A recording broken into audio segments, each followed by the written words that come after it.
Came from up there, went down, came down a switchback, and have been walking along all of this. And this stuff is another butt kicker, I tell you what. Whew! And this is the section, it's 4 miles long, and we have to get through it before 2 o'clock in the afternoon because that's when the high tide comes in and we'll cover all of this. So I'm going to get going. See ya.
Well, hey there, it's wrap-up time for day 2, and obviously this isn't being shot on the Lost Coast Trail.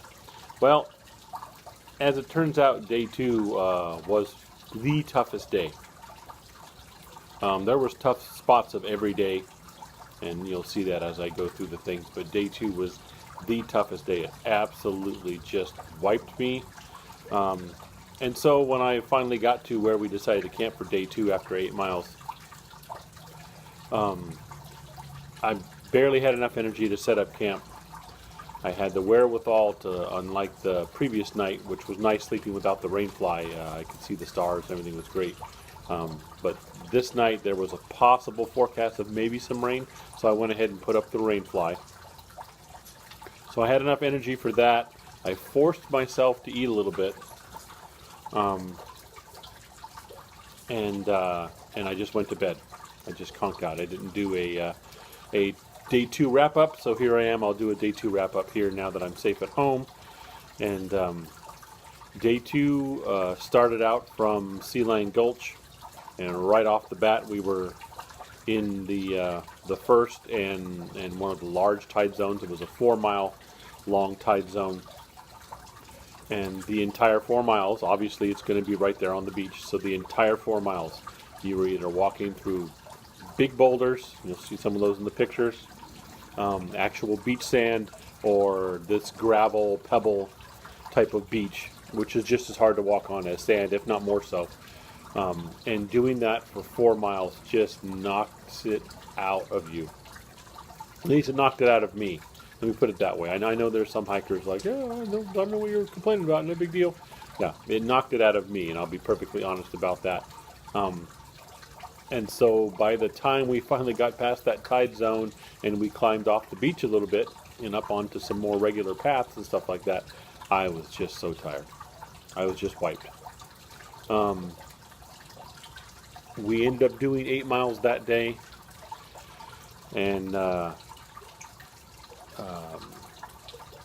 camped near a little stream.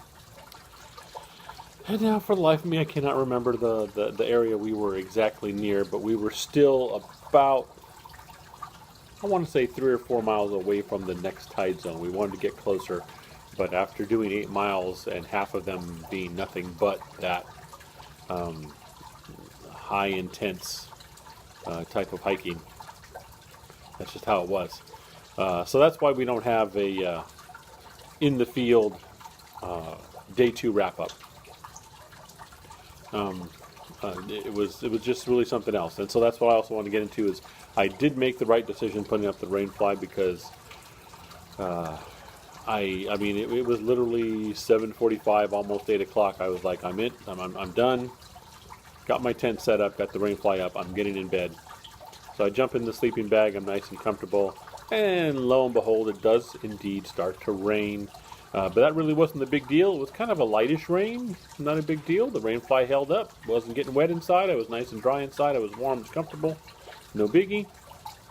I kind of surveyed as best I could around the tent. Wasn't getting any water buildup around it. It was, like I say, a light rain, and it wasn't a big deal. Tent was set up in a good place, so no big deal. But that's when the wind hit, and for most of the night, we would have these sudden gusts of wind that would just bend the tent over on top of me as I'm laying in it. It's like just bent over on top of me while the wind gusts, and I could hear the rain fly flapping, and then all of a sudden it would go back up and stuff like that. And I was worried the rain fly was going to come off, but it was held down well by some really heavy rocks. But that really prevented me from getting a lot of sleep. I didn't get great sleep the night before. I got okay sleep. That night, though, Friday night, I hardly got any sleep, really because of the wind just beating the tent. It would just you couldn't help but wake up with the tent being buffeted like that by really heavy winds. And then by the morning, the rain was gone, the storm was gone, and it was a beautiful morning again. Time to go hiking. What are you going to do? So that's our day 2 wrap up. A total of 8 miles. And the next day, looking at probably shooting for another 8. And I was exhausted and sore and holy mackerel. But that was day 2.